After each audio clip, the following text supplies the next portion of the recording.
Mais salut à tous et bienvenue dans le Vertical Podcast. Aujourd'hui, je suis avec Fred, alias Grimpisme, qui est aussi coach d'escalade comme moi. Et ça va être hyper intéressant de t'interviewer. Fred, déjà, salut à toi et merci d'avoir accepté l'interview. Salut. Merci à toi depuis le temps qu'on devait discuter. On y Ouais. arrive. Et j'ai hâte de venir en présentiel un jour, mais on va en reparler avec l'introduction. Et Ouais. comme d'habitude pour les interviews, je vais pas faire de longs sommaires, etc. Je te demande directement de te présenter. D'abord plutôt en tant que grimpeur, et après en tant que professionnel de l'activité escalade, on va dire. Et voilà, moi je prends des petites notes au fur et à mesure, et puis c'est toujours intéressant de voir un peu ton parcours et d'écouter tout simplement. Oui, parce qu'on est des coachs, mais on est avant tout des grimpeurs. Je crois que c'est important. Donc Fred Vionnet, j'ai 50 ans, j'habite en Haute-Savoie, à Maglan, entre Chamonix et Genève en gros.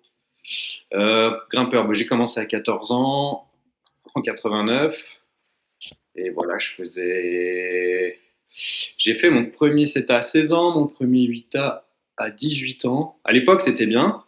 Et j'ai fait de la compète aussi, j'étais champion de France, on disait junior. Voilà, j'ai pas toujours grimpé énormément toute ma vie, mais là, j'ai fait des petites pauses. Mais là, j'essaie à nouveau de grimper à fond, avec le temps libre que j'ai. Donc, je suis tout le temps un pratiquant passionné, plutôt falaise. Un petit peu de bloc, un petit peu de grande voie, mais surtout falaise.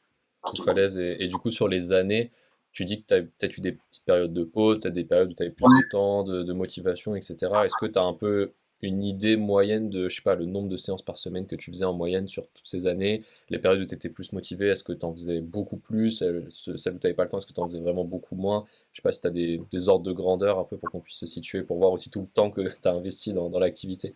En fait, si je suis dans les années grimpe, je grimpe 4-5 fois par semaine. Et les périodes de ma vie où je grimpais moins, c'est parce que je faisais plus de montagne ou de grande voie. Donc en fait, tu as plus d'aérobie ou tu es plus de temps dehors et tu as des temps de récup plus longs. Et puis tu es moins obsédé par la performance. C'est plutôt comme ça que ça s'articulait. Quand la passion de la montagne et du grand air prenait le pas sur la passion de s'entraîner pour enchaîner les projets. Ouais, du coup, ça restait quand même très axé sport outdoor en Ouais. fait, hein. Tu t'es pas vraiment arrêté, t'as pas eu de période de sédentarité où t'as pas fait de sport du tout ou quoi. D'ailleurs, je peux te faire rire, mais les rares périodes où ça m'arrive très rarement où je reste 3-4 jours sans faire de sport, je me rends compte que je dors beaucoup moins. Mais Ouais. c'est très rare. Je suis là, oh, je peux dormir 7 heures, ça me fait rien. Bref, une aparté. Voilà, ça me résume bien, je pense. On peut Et passer à la suite. du coup, tu l'as dit un peu rapidement que tu avais fait ton premier 8A à 18 ans, que tu as été champion de France junior, etc. Ouais. Est-ce que tu as d'autres performances comme ça qui t'ont un peu marqué personnellement sur ton parcours de grimpe ou... Euh, c'est des moments, mais qui sont liés par rapport à la performance et pas au résultat. Ouais. C'est-à-dire que je peux avoir des très bons souvenirs, même encore actuellement, je peux avoir des très beaux souvenirs dans les magnifiques 6B en fait, Hmm. qui étaient hyper cool avec des pieds pourris à placer au-dessus d'un point. Où je peux avoir des magnifiques souvenirs dans un 7C, mais vraiment, ça fait tellement longtemps que je grimpe, tu sais, que le bon souvenir, il est vraiment détaché du résultat, même presque de la performance. Ouais, En fait, parce que du coup, c'est toujours hyper important des fois, ouais, comme tu dis, de se détacher un peu de la performance, de juste grimper pour se faire plaisir. Et ça, c'est un truc qu'on voit de moins en moins, je trouve, avec les salles, les systèmes de classement, les contests, etc. Mais bon, on va en reparler un peu tout au long on de parlera de l'épisode. motivation et je pense qu'on pourra faire le lien avec ça. Ouais, Qu'est-ce qui est important dans ta je te rejoins, c'est hyper important. Et du coup, plus sur la partie professionnelle, du coup, quand est-ce Oui. que tu as commencé à vouloir te dire, bon voilà, je pense que je vais devenir coach escalade? Et après, comment ça s'est passé un peu concrètement? Ça fait combien de temps que tu coaches? Enfin, un peu ton expérience par rapport à tout ça. Mais en fait, tout se fait naturellement parce que t'es moniteur, tu fais les saisons d'été, les canyons, la Via Ferrata, tout ça. En intersaison ou également l'hiver, tu travailles en club. En club, tu te retrouves avec les groupes perfectionnement. Les groupes perfectionnement deviennent compètes. Et puis aussi, tu as des gens qui viennent te voir pour être entraîné en direct sans passer par l'associatif. Donc là, qu'est-ce qu'il faut faire? Il faut un peu se creuser la tête, il faut prendre une feuille et puis écrire et s'organiser. Et du coup, ça s'est fait progressivement parce que quand une personne vient pour que tu l'entraînes, au début, tu n'as rien, tu pars d'une feuille blanche. Et puis, ça m'a tout de suite passionné en fait. Là, j'ai commencé à entraîner les gens en direct. Je parle vraiment des particuliers, hein, il y a une dizaine d'années, je pense. Et ça s'est fait très progressivement parce que toi, tu te rends pas compte, tu es jeune, mais avant, ça n'existait pas. Non, mais je me rends Là, compte n'existait pas. ouais, je me rends compte à mon échelle parce que même quand moi j'ai commencé, c'était, bon, allez, comme tu dis, en exploratoire, à coacher deux trois athlètes Ouais, par-ci par-là, c'était il y a peut-être il y a 5 6 ans, j'en sais rien, ouais. quand j'ai commencé mes études de STAPS. Et Ouais. comment? Noël, t'étais encore au début, c'était pas la folie que t'as Ouais, c'est commencé. ça. Et du coup, il y avait quoi? Mm, Il y avait pas de grosse structure de coaching. Il y avait pas de, je crois que l'ATIS, mm. c'était même pas encore très répandu. Enfin, en fait, c'est le moment où ça commençait à être un peu le pic des coachs personnels, mais pour le fitness. Tu vois, vraiment pour la musculation, etc. Tu vois, la Je perte de comprends. poids, la prise de masse musculaire, etc. Enfin, le fitness, on va dire, mais pas du tout de coaching en escalade. Et du coup, bah, moi j'ai vu un peu ouais, toute cette évolution de après quand je me suis creusé la tête sur comment faire ma propre offre de coaching et tout, de qu'est-ce que j'allais mettre dedans, etc. Et c'est hyper intéressant ouais, d'avoir vu un peu toute cette évolution. Et en fait Mm. c'est cool parce que je pense que au global ça évolue quand même dans le bon sens. Et, Ouais, et pour donner aussi un ordre de grandeur aussi par rapport à ton expérience, etc., tu penses que tu as ouais. coaché à peu près combien de personnes sur un peu ta carrière de coach? Et en moyenne, tu les accompagnes pendant combien de temps les personnes que tu coaches à peu près, tu vois? Alors, j'ai évalué entre les jeunes et tout, j'aurais dit, je dirais 300, mais c'est hyper dur à évaluer, ça Oui, c'est des ordres de fait. grandeur, quoi. Et puis la durée, moi j'ai un format où les gens viennent me voir et je me suis spécialisé surtout dans la préparation pour la falaise, pour le rocher, pour le bloc aussi. Donc une grande partie des gens qui viennent me voir vont venir pour, pour un hiver en gros, tu vois. On va commencer en novembre, on va faire ça jusqu'à mai. Et puis après ils se débrouillent, ils grimpent pour eux, ils sont prêts et ils reviennent me voir à l'automne. Globalement c'est ça. Bon après je m'occupe aussi de compétiteurs où là c'est un programme fédéral, c'est différent. Mais les Mm. clients particuliers, c'est ça. En fait, c'est lié à ce qui se passe dehors, quand est-ce qu'on doit être prêt, quand est-ce qu'on doit aller grimper dehors. Il y a aussi ceux qui ont des examens pour rentrer au PGHM ou le guide Ouais, et tout guide de ça. haute Et montagne et pareil, tout. c'est le printemps en fait. Du coup, c'est la même temporalité. Moi, c'est sur novembre-avril que je suis le plus devant les planifs sur l'application. En fait. Donc, ouais, c'est hyper intéressant. Et donc, ça résume bien un peu bah, ton parcours en escalade, un peu la globalité de ton parcours de coach. Est-ce que Ouais, tu as une ok. anecdote un peu marrante ou marquante sur un peu tout ça ou pas? Bon, on a préparé un petit peu notre interview. Hein. J'avais cette question avant, on va pas leur mentir. Eh ben, je n'ai pas de réponse. Non, en fait, j'ai pas de réponse parce que j'arrive pas à isoler. Moi, ce que j'adore, en fait, j'adore plein de moments. Enfin, ce que j'adore, ça se répète très souvent, c'est quand les gens par eux-mêmes passent un petit cap. Alors, soit par eux-mêmes, et je reçois le message, ouais, j'ai réussi à faire ça, tu te rends compte et tout, je pensais pas. Mais ce que j'adore encore plus, c'est sur les séances de présentiel, parce que moi, tous les gens que j'entraîne, je les vois au moins une fois par mois, voire plus quand ils viennent ici. Et du coup, j'ai très souvent des situations où je pense que la personne est prête à passer ce petit pas dans le genre, cette difficulté ou cette chose qu'il ne savait pas faire, et je les mets dans la situation et ça marche. Et ça, en fait, j'ai cette chance de le vivre souvent. Du coup, sincèrement, j'ai bien réfléchi et j'ai un gars, une fois, je me rappelle, ouais, bref, je vais pas citer son prénom, mais j'étais sûr qu'il pouvait faire cette baie. Je l'ai poussé, il a pas fait, il a pas enchaîné cette baie, mais il est allé une fois jusqu'à la chute, on l'entend très bien. C'est vrai que ça m'a marqué parce qu'il y avait son sourire de Mm. voir, je suis capable, tu avais raison, je suis capable de faire ça. Mais en fait, ça se répète très souvent. Ouais. Donc voilà.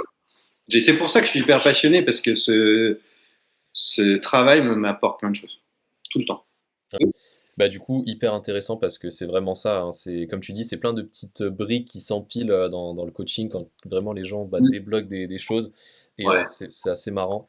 Et moi, tu vois, enfin, si on m'avait posé la même question sur les anecdotes, moi j'aurais quand même dit que en fait, je suis arrivé dans l'escalade par hasard. C'est-à-dire que j'étais censé aller en spécialité fitness, tu vois, et il y avait plus de place au STAPS et du coup, ils m'ont mis en spécialité escalade et j'ai découvert l'escalade comme ça. Donc c'est des trucs comme ça, des fois, enfin, ça me montre que en fait, à chaque fois quand j'analyse un peu mon parcours personnel, professionnel ou peu importe, Ouais. je me suis toujours dit j'ai un plan, et en fait à chaque fois il y a eu une branche qui a dévié du plan, mais au final c'est quand même resté sur la même trajectoire, mais dans une Ok. branche différente quoi. Je savais que Je je veux voulais dire que devenir coach, mais au final je suis t'avais- devenu coach d'escalade, alors que bah, j'aurais Mm. dû devenir, on va dire, je sais pas, coach fitness. Euh, et c'est hyper intéressant en fait de voir des petites anecdotes des fois comme ça, de se dire bah en fait faut juste se lancer quoi, parce que si tu te lances pas, bah t'auras jamais la branche qui va dévier quoi, et tu sais pas où est-ce que tu Ah, vas arriver. ça c'est Ouais. sûr. Faut Et oser, pareil il faut pour se la former. falaise ou l'extérieur. Enfin, moi, c'est quelque chose que j'ai souvent aussi dans les suivis, des personnes qui pensent qu'ils sont pas prêts pour aller grimper en extérieur ou pour aller en falaise ou peu importe. Alors qu'en Mhm. fait, bah, tant qu'ils n'y vont pas, ils pourront jamais être prêts en fait, parce que bah, c'est tellement spécifique, il y a tellement Ouais. c'est un environnement complètement différent de la salle en général, que Mhm. tu peux pas être prêt à l'avance sans y aller, quoi. C'est juste pas possible. Donc C'est clair. ça me parle tout ce que tu dis. C'est un vrai problème. Ok, trop bien. Bah, du coup, on a déjà parlé un peu de ton évolution vers le coaching, etc. Là, Ouais. du coup, tu as parlé bah, du fait que tu coachais en présentiel. Pour ceux qui ont la vidéo, il y a le pan qui est juste derrière toi. Un des Est-ce que points. tu peux me parler du coup un peu plus bah, de la création de ta salle, du coup, qui s'appelle l'Arc est libre, et bah, comment c'est arrivé, qu'est-ce que c'est concrètement l'Arc est libre, à qui ça peut profiter, etc. Tu vois, vraiment un peu la présentation globale du projet, quoi. Ouais. En fait, on a concilié notre vie privée parce qu'on a fait rénover une grange, c'est notre appartement ici, à Kirsten et moi. Kirsten, ma compagne et moi-même. Et on a concilié aussi notre envie de grimpeur parce qu'on trouvait qu'on n'avait pas d'endroit sympa pour s'entraîner, nous. Bon, il y a quelques salles où je suis très bien, mais surtout des endroits avec beaucoup de bruit et puis pas des structures adaptées à l'entraînement et surtout pas pour le rocher. Et puis, moi, j'en pouvais plus de travailler dans les salles commerciales avec beaucoup de monde, quoi. J'ai fait des années à finir tard, du bruit, du bruit. J'avais besoin d'un endroit calme et de qualité sur lequel j'ai la main pour entraîner les gens. Voilà comment ce projet un peu fou, ça a été long, hein, ça a été dur, ça a été des années à s'accrocher. Voilà. Mais comme d'hab, quand tu as un projet, il vaut mieux pas savoir toutes les couleuvres et que tu vas devoir avaler tous les moments durs, parce que sinon, tu vas pas. On y est arrivé, on est là depuis fin mars Ça t'a 2020. pris combien de temps entre le moment où tu t'es dit, ok, je suis sûr que je veux faire ce projet-là, et le moment où on va dire la salle elle était opérationnelle pour l'activité? Tu penses que ça a pris combien de temps à peu près et combien de... Entre l'idée et vraiment, on dort là le soir et c'est grimpable, 4 ans et demi. Ok. Ouais, c'est quand même beaucoup d'investissement en termes de temps, de travaux et tout. D'énergie mentale et de discipline. Ouais, plein de choses. Et du coup, Ouais. en termes de qu'on puisse visualiser un peu plus, ça fait combien à peu près de mètres carrés? Il y a quoi à peu près comme équipement? À qui ça s'adresse? Vraiment un peu Ouais, la fiche c'est technique, on va dire, de la salle. fiche technique. C'est la première fois que je vais la faire, tiens, j'ai jamais fait ça. C'est 80 mètres carrés de panneaux, imagine. Ouais, c'est Donc là, sympa. il y a un vertical et une grande face, tu vois, ça fait 10 mètres de long. Derrière moi, là, donc, ça fait 40 mètres carrés. On peut pas avoir, mais il y a une grotte avec un 70 et un Reta, et un Guliche. En haut, il y a un 45 qui fait quasi 2 moonboards en surface. De Et large? puis, ouais, non, Ah ouais. au global, il est un peu plus haut ouais, il fait un peu plus haut qu'une moonboard et il fait quasi 2 en largeur, Ouais, c'est 1,7. sympa. Et puis une zone d'entraînement avec des poutres, on n'a pas encore les bancs de muscu et tout. Mais tu vois, je peux, à 5 personnes, je suis hyper content. Et moi, je prends que des petits groupes. Et on pourrait aller un peu plus, mais en fait, l'idée, c'est vraiment que ce soit un lieu protégé, un lieu calme ici. Ouais, quelque chose de familial, entre guillemets, où voilà, faut pas Ouais, que ça des trucs devienne calmes. Puis l'usine, en comme plus, tu c'est disais. notre appart. Le ménage, ça prend du temps. Donc voilà, Ouais. c'est un lieu pour les gens que j'entraîne ou qui viennent également une fois par semaine. J'ai 2 groupes, bientôt 3, qui viennent une fois par semaine s'entraîner. Où les gens que je suis peuvent venir quand ils veulent. Ça reste chez nous. Donc, les Oui, bien gens sûr. que j'entraîne peuvent venir faire leur séance ici, en fait. Ah, ça, c'est vraiment Voilà. sympa. Et, Ah, c'est euh, et du coup, en vrai, ça a un peu rien à voir la question suivante, mais ça résume un peu tout ce qu'on a dit dans l'introduction. C'est qu'est-ce que toutes ces années de pratique, d'expérience, etc., ça t'a appris en quelques phrases? Et après, bien sûr, on va détailler dans tout le reste du podcast. Mais vraiment, si tu devais retenir que quelques phrases de toute ta pratique et de toute ton expérience, qu'est-ce que ce serait selon toi? de pratique de grimpeur ou de coach? Les deux. Vraiment un gros résumé de tout ce que ça a pu t'apporter, la pratique de l'escalade au sens large, tu vois, que ce soit la vie perso, la vie professionnelle ou quoi. Bah, en fait, la vie perso, enfin, ma vie de grimpeur amateur et ma vie de coach sont vachement liées parce que les deux m'apportent à l'autre. Ça, c'est hyper cool. Tout ce que je propose aux gens, enfin, quasi tout, hein, je l'ai testé. J'ai fait toutes les conneries au niveau entraînement parce que moi, je viens d'une époque où c'était bien la jungle. Donc, les deux sont vraiment imbriqués. Ça, c'est top. Et ouais, ce que ça m'a appris, ce que ça m'a appris, c'est qu'en fait, tu sais jamais rien, finalement. Plus qu'à la con, mais c'est le plus important, c'est d'être à l'écoute et puis d'être souple à ce que veut ou à ce que peut faire la personne. Et il faut vraiment être un caméléon. Il faut toujours s'adapter. C'est surtout ça que ça m'a appris. Et après aussi que le mental fait tout. Hein. C'est hyper bateau de dire ça, mais le mental, ça fait tout. Et il faut le concilier avec le temps libre qu'a la personne, son style de vie et les structures. On en revient à l'archétype, les structures auxquelles elle a accès. Entraîner, enfin, je pense que c'est la même chose pour toi, mais des fois, c'est un vrai casse-tête. Tu as vraiment envie d'aider cette personne. Ouais. Mais t'as quoi la semaine? J'ai pas le temps d'aller à la salle, j'ai qu'une poutre et je vais être fort en falaise et j'ai un peu de temps le week-end pour aller en falaise. Donc, des fois, évidemment, tu dis, écoute, je suis désolé, mais ça marche pas, je vais pas te vendre du rêve. Des fois, tu vois que c'est possible, tu as envie de jouer le jeu, tu as envie d'aider cette personne, mais à nouveau, il faut être souple, il faut avoir du recul et il faut se remettre en question. Ouais, bien sûr. Voilà. Ça, c'est un truc que j'ai appris personnellement, c'est aussi à faire des concessions en tant que coach sur qui est-ce que je veux coacher et qui est-ce que je peux coacher et qui Ouais, est-ce que je ne peux pas. Et en fait, c'est vraiment des critères un peu non négociables que nous, on a définis avec Ascension, etc. Où on se dit, ouais. par exemple, tu vois, si la personne, elle n'a pas au moins une salle accessible au moins 2 ou 3 fois par semaine, plus une fois par semaine Mmh. en falaise, si c'est son objectif, peu importe, bah, ok, on va peut-être pouvoir l'aider à structurer 2, 3 trucs, mais à faire un Mmh. vrai suivi pour vraiment l'accompagner, etc., on va pas du tout être pertinent là-dessus. Par contre, pourquoi Mmh. pas faire une visio pour lui faire un bilan, pour lui dire, bah voilà, on pense que tu as besoin de ça, ça, ça, et qu'il faut absolument que tu passes plus de temps là-dessus. Mais de vraiment l'accompagner et tout, je te rejoins, ça peut être très compliqué des fois en fonction des contraintes et tout. Donc, mais on va en Ça fait reparler. bizarre, hein. Ça fait bizarre un peu de, entre guillemets, refuser les gens, mais c'est pas refuser les gens, c'est pas leur vendre du rêve et c'est être Oui, honnête, quoi. bah, c'est surtout te dire que bah, tu vas pas être utile dans cette situation-là, Exact. quoi. Comme tu dis, on connaît pas tout, on n'est pas des génies ou quoi que ce soit, et bah voilà, on sait que telle situation, ça peut amener à tel, enfin je sais pas, tel protocole d'entraînement va amener à telle progression, mais bah, encore faut-il pouvoir faire ce protocole-là, que ce soit adapté à la personne, Ouais, etc., c'est ça, etc. hein. Et c'est ça le dur du coaching, entre guillemets. C'est pour ça aussi qu'il y a beaucoup de gens qui s'entraînent un peu tout seuls, qui stagnent, parce que soit ils font les mauvais protocoles, soit c'est pas adapté à eux, Mmh. soit ils en font trop, soit ils en font pas assez. Enfin, c'est toujours très Bon, compliqué. ça, avec le recul, par contre, nous, qu'on a le recul par à la personne, c'est agréable. Ouais, ça De c'est vraiment trouver. cool aussi. De savoir que ça va marcher pour telle personne et que ça marche vraiment. Ça, c'est vraiment satisfaisant quand tu te dis, ok, tu Exact. vois, telle personne, elle doit progresser en petite prise, en micro. Tu lui fais Mmh. tel protocole et elle progresse vraiment. Et tu dis, ah ok, là c'est vraiment cool, Et j'ai réussi à surtout, quand cerner. elle se dit, mais il me fait pas faire grand-chose et ça avance pas, puis toi, tu sais que ça va marcher, il faut juste qu'ils soient un peu patients. C'est hyper satisfaisant. Hein. La surprise de la personne qui se dit, m'a pas fait faire grand-chose, bah, ça a marché. Ça, c'est cool. Non, mais je te rejoins. Et ça fait la transition justement avec la partie suivante sur bah, ta vision du coaching en escalade. Je vais vraiment passer un Ouais. peu point par point sur le sommaire.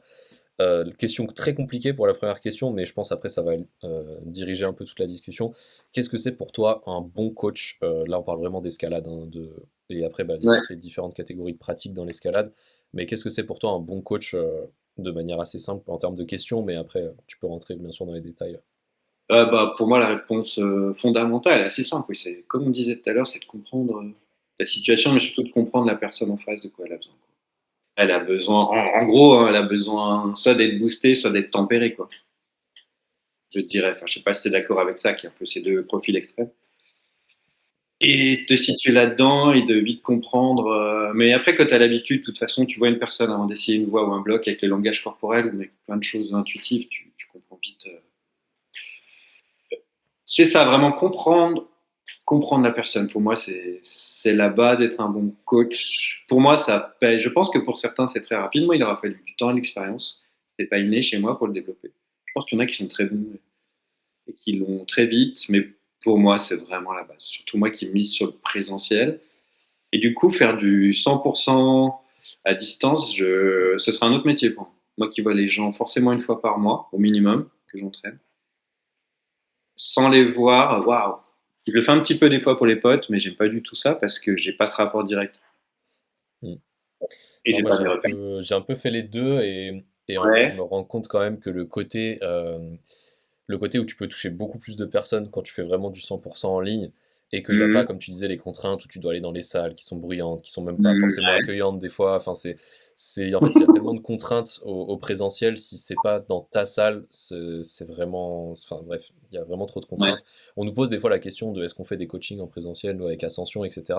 Et franchement, à part Ouais. quelques séances avec vraiment un cours particulier par-ci par-là, quand on est au même endroit, au même moment, etc. Il y a vraiment quasiment pas de coaching en présentiel, à part peut-être des tests physiques ou ce genre de choses. parce que bah, en fait, c'est juste trop de contraintes par rapport à ce que nous, on peut apporter à la personne.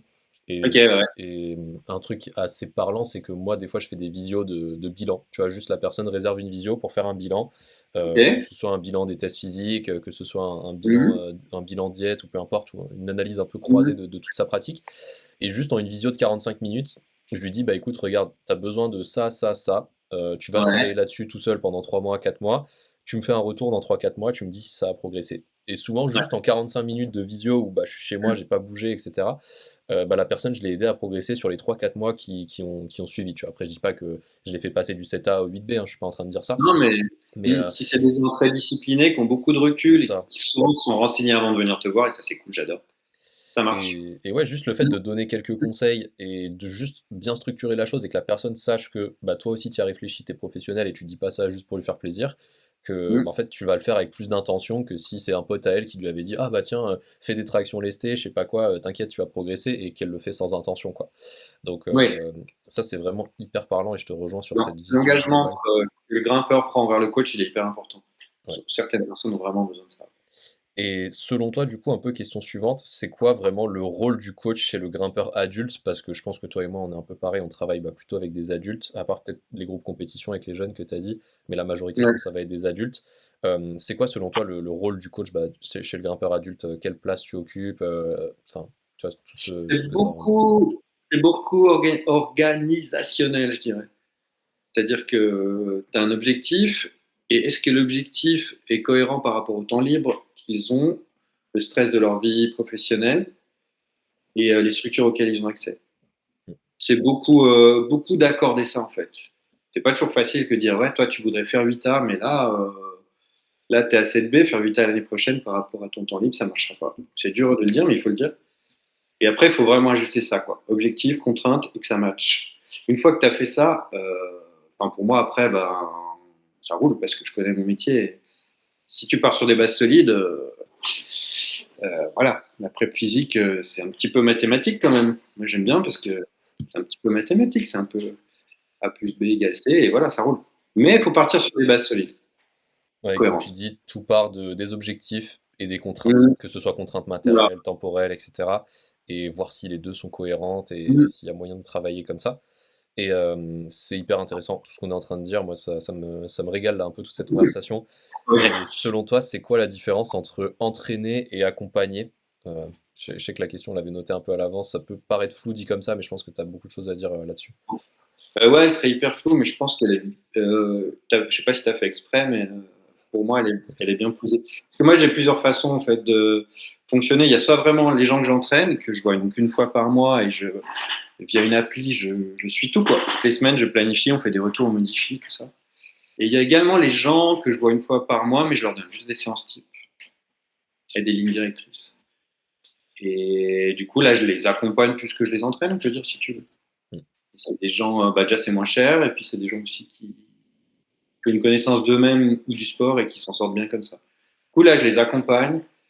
Et évidemment, je peux avoir un petit message au milieu du mois pour dire ouais, ça marche plus, mais en fait, finalement, c'est rare. Je les accompagne vraiment. On fait des points réguliers, mais ils gèrent. Et les autres les entraînent. Bah là, si j'ai pas de message j'ai pas de compte rendu des 2 séances d'avant, moi je les engueule. Ouais, c'est normal. Exact. Ouais. Et comme tu dis, ouais, c'est pas le même public et c'est pas les mêmes besoins. Et il y Ouais, en a qui ont besoin de ça aussi, hein, de soi d'être très encadré parce voilà. qu'ils ont du mal à faire tout seul. Ou l'inverse, il y en a qui sont très autonomes, qui ont juste besoin d'un cadre, Mm. mais un peu un cadre à distance, quoi, de se dire, ok, je sais que je suis encadré, mais je suis quand même en autonomie. Il y a un truc Euh, qui me fait rire par rapport à ça. Au premier contact, aux phrases que sent le client, le grimpeur, tu sens qu'il a bouquiné ou pas, qu'il a cherché sur l'entraînement. Il va te sortir deux, trois expressions. Il dit, toi, tu t'es renseigné avant de venir. Ah ouais, ben, j'aime bien, moi j'adore les gens qui se renseignent avant de venir. Et ces gens-là, ils auront plus besoin d'un accompagnement souvent que d'un entraînement. Et c'est hyper plaisant aussi. C'est cool. Ouais, ou comme je disais juste avant, juste une visio pour faire un bilan ou quoi, ou comme tu dis, même un bilan en présentiel ou quoi, c'est hyper Mm. intéressant d'avoir cette Ouais. approche-là. Euh, Est-ce que t'as pas peur que, par exemple, je sais pas, une intelligence artificielle remplace les programmations en escalade ou pourquoi tu penses que c'est vraiment important qu'il y ait vraiment des coachs d'escalade bah, qui soient là, Ah, qui soient excellente impliqués, question. etc. Tu vois, c'est un peu enfin, c'est la question mais tournée différemment, quoi. Ouais, ouais, là, ça me parle ta question. Le cas concret de l'intelligence artificielle. Non, moi, ça me fait pas peur parce que moi, je suis dans une niche, quoi. Les gens qui viennent me voir, c'est parce qu'ils veulent avoir un rapport humain, ils veulent profiter de mon expertise, de mon expérience. C'est des gens qui habitent dans le coin, et ils veulent progresser en extérieur. Donc, ceux qui vont voir l'intelligence artificielle, qui doit faire des trucs corrects, j'en sais rien. Je suis jamais allé sur ChatGPT. Je suis jamais allé voir ça. Mais ça me fait pas peur, non, je pense que c'est différent. Ouais, Vraiment. c'est pas le. Enfin, moi, je réponds toujours à cette question-là que dans tous les Ouais, cas, même si tu as le même plan copier-coller de un coach qui va te faire le programme et à qui tu dois, entre guillemets, rendre des comptes, et l'intelligence artificielle qui t'a pondu le même programme et où juste, bah, tu sais que ça vient de mm. l'intelligence artificielle et peut-être tu vas pas vraiment t'engager dans le programme, ça n'a pas du Ah tout oui. le même impact, juste parce que tu as ce côté un peu engagement, et enfin ça c'est dans Mm. tout, hein. De toute façon le système il fonctionne comme ça, l'éducation c'est pareil, tu dois être présent à Mm. des heures, tu dois rendre des comptes, tu as des examens, machin, enfin tous les trucs sérieux de la vie de tous les jours on va dire, tu dois toujours rendre des comptes à quelqu'un d'une manière ou d'une autre, et c'est ça Ok. qui te pousse d'une manière ou d'une autre à vraiment rester motivé, discipliné, etc. Donc de ce point de vue là j'ai pas peur de l'intelligence artificielle. Et après, moi, je l'utilise pour travailler, tu vois, hein, pour faire des récaps, pour transcrire des messages vocaux. Ça, c'est un truc que je fais beaucoup, où je vais Ok. faire un long discours en monologue, en analysant, je sais pas, toutes les vidéos de mon client, et je copie-colle tout le texte que j'ai dit, et je dis à l'intelligence artificielle, bah, fais-moi un résumé. Et tu vois, comme ça résume vraiment point par point. Ok. Au lieu d'avoir un long podcast de 15 minutes sur son analyse vidéo, elle a un Mm. résumé en 3 paragraphes. Et Ah ouais, ça marche très très bien. J'aime des vraiment bien m'en facettes de servir nos comme ça. métiers. On fait le même métier en théorie, mais en fait, Ouais. il y a beaucoup de différences au niveau organisationnel. Ouais, ouais. Non, mais c'est marrant d'avoir aussi les différents modes de travail, enfin les différentes méthodes et tout, mais au final, c'est quasiment la même chose, c'est juste que bah, ça a des formes différentes. Comme tu dis, peut-être toi tu Bon. travailles avec une application, moi je suis sur un Google Sheet, mais voilà, Ah enfin, oui. en soi ça change rien, enfin, il y a une Mm. structure et on s'en sert, et donc non, c'est Ouais. hyper intéressant. Quand il y a quelqu'un qui vient te voir pour être accompagné ou pour être encadré ou peu Mm. importe, comment est-ce Ouais. que tu fais un bilan? Qu'est-ce que tu regardes en priorité? Comment tu l'évalues, que ce soit sur toutes les métriques, hein, physique, mentale, technique, peu importe. Vraiment, Ouais, voilà, comment intéressant. tu fais un bilan concrètement? Ça m'intéresse vraiment. Alors, déjà, pourquoi faire un bilan? Enfin, c'est une question con. Pour Ouais, moi, c'est vraiment important de m'adapter sur à l'historique de la personne. Si tu changes, j'estime, je fais peut-être une erreur, c'est pas tout le temps juste, c'est certain. J'estime que je vais pas arriver et tout imposer, tout détruire ce qu'a fait la personne et pour repartir de zéro. Parce qu'elle a forcément fait des choses bien et je m'appuie dessus, forcément. Donc je discute beaucoup et l'historique de blessure, évidemment. Aussi, parce on que va y c'est revenir sur la longévité aussi. donc, je discute beaucoup et après, bah, je la vois grimper. Toi, dois passer par des vidéos, j'imagine. Ouais. Moi, je la vois passer en vrai. Après, je passe par les bases. Alors, quelles sont les bases? On a tous nos méthodes de travail. Pour moi, bon, bah, c'est la technique. Poser les pieds, bouger le bassin. Mais la plupart des gens qui viennent me voir, ils savent déjà bouger, en fait. Ils sont au moins à 6B, 6C pour de la falaise. Pareil, ils sont au moins à 6B bloc. Ils savent bouger, mais moi, j'utilise vraiment. Je pose pas mal sur le mental. Du coup, moi, j'essaie de voir s'ils savent se concentrer et rythmer leur grimpe avec la respiration. C'est vraiment le même ma méthode. La concentration, respirer, avoir le bon rythme, ça je le mets en place. Et puis les tests physiques, ça dépend en fait. Ça dépend du niveau de la personne, ça dépend où on en est. Mais oui, bien sûr, je fais toujours au minimum. Bon. Comment tu te pends sur cette 20 mm? Et là, ça va être du tri-doigt tendu, du full arqué ou quoi que ce soit. Et là, je vois vite le tableau. Puis le petit test de gainage qui est rapide. Et, et voilà, mais je creuse pas plus précis au niveau des tests physiques tout de suite. Je prends un peu le temps. Je prends un peu le temps parce que de toute façon, euh, il va falloir un peu refaire des bases quand même, généralement. Du Mm. coup, après, j'affine. J'affine vu qu'on se voit plusieurs fois. Je vais par étapes. Je peux pas tout faire au début. Et Voilà, ça te va. C'est assez clair comme réponse? ouais, et justement, bah, je vais te poser d'autres Ouais, questions pour ouais, rentrer un peu dans les détails. Bah, discuter beaucoup, ça me paraît évident, mais enfin, c'est tout ce que nous on peut faire à distance, en ouais. visio, via des questionnaires, en demandant vraiment bien à la personne ses problématiques, ses Mm, contraintes. Comme tu disais, l'historique des blessures, c'est hyper important. ouais, La technique, moi je te rejoins. En fait, je trouve que la plupart des gens, après c'est toujours pareil, hein, ça dépend à quelle ouais. catégorie de grimpeurs on s'adresse, la plupart des gens savent grimper. C'est-à-dire que voilà, ils savent poser leurs pieds, ils savent tourner leur bassin dans le bon sens. Et en fait, après bien sûr la technique c'est perfectible, hein. Je suis pas en train de dire que des grimpeurs de Ouais, ouais. 6B, ils ont une technique pour grimper du 8B, peu importe. Mais en fait, moi j'ai remarqué aussi via ma pratique personnelle que le niveau de la personne, il est vachement quand même lié à ses vrais facteurs limitants. Et qu'est-ce que j'appelle les vrais facteurs limitants? Mhm. C'est ce que nous on essaye d'évaluer. C'est bah, qu'est-ce qui va la limiter concrètement? C'est-à-dire, est-ce que c'est la force qu'elle va mettre sur la prise? Parce que bah, si elle sait Mhm. faire une lolotte, bah, est-ce qu'elle sait faire une lolotte, je sais pas, sur 10 millimètres en Ouais, arrière ouais. pour aller chercher 8 millimètres? Ou est-ce que c'est juste quand c'est sur un Mhm. bac et après c'est mort?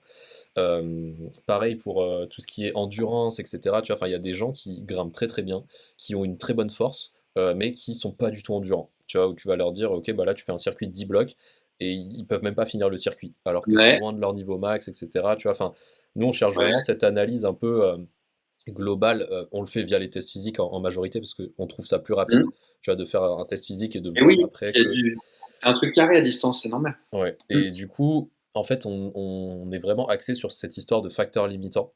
Et là, du coup, tu as parlé de trois trucs qui m'ont vachement intéressé, et c'est là que Ah j'ai envie ouais? de te poser la question. Bah, du coup, la concentration, la respiration et le rythme. Est-ce que tu peux me parler un peu plus de ces trois points-là, en commençant par la concentration? Qu'est-ce que tu regardes concrètement et comment tu vois si une personne elle est concentrée, comment tu peux travailler là-dessus, etc. En fait, j'ai un questionnaire. J'ai un questionnaire que je pourrais te partager si tu veux, qui, où ils s'évaluent, est-ce qu'ils sont capables d'aller jusqu'à la chute ou pas, et comment ils vont jusqu'à la chute. Et après, évidemment, j'ai regardé. Et puis j'ai toute une batterie de questions que je sors pas forcément. Est-ce que le regard des autres te gêne? Est-ce que tu te fais plaisir à chaque séance? Est-ce que tu t'énerves? Enfin, tu vois. Mais c'est souvent ces rapports à la chute qui me permet d'évaluer le mental. En bloc Et aussi ou vraiment plutôt en falaise? bloc aussi, mais j'ai pas fini les documents plus précis, il faut que j'adapte mes questionnaires pour le bloc. J'ai plus de falaisistes, mais ça Ok. marche pour le bloc. Faut juste que je pense qu'on est tous pareils. Prendre du temps pour développer ses méthodes de travail, les affiner et se former, c'était la grosse frustration de mon métier, je pense, pour beaucoup, c'est que c'est dur de trouver du temps. Oui. J'ai plein de projets dans la tête pour mes méthodes de travail. Et donc pour le bloc, ouais, je vais le faire. Je vais le faire. Et par rapport Ma à ça, question, c'était pas enfin, c'était plus dans le sens où est-ce que tu sens que chez les bloqueurs, vraiment de manière purement subjective, hein, si on parle pas de méthode de travail ou quoi, ouais, est-ce que tu sens que chez les bloqueurs, ça peut être un facteur limitant, cette peur de la énormément. chute ou peur de l'engagement ou pas trop? Autant que pour les falaisistes, sauf que c'est sur un temps plus court. Hmm. Donc les gens ont moins forcément le temps de subir ces problèmes parce qu'ils lâchent, ils sont sur le tapis ou sur le Ouais, pad. Mais c'est exactement pareil. ouais, je suis d'accord. Exactement pareil. Combien de fois je Donc me c'est suis tout. retrouvé dans un réta qui est à 2 mètres du sol et où j'ai juste peur de sortir. Bon, à 2 mètres, j'abuse.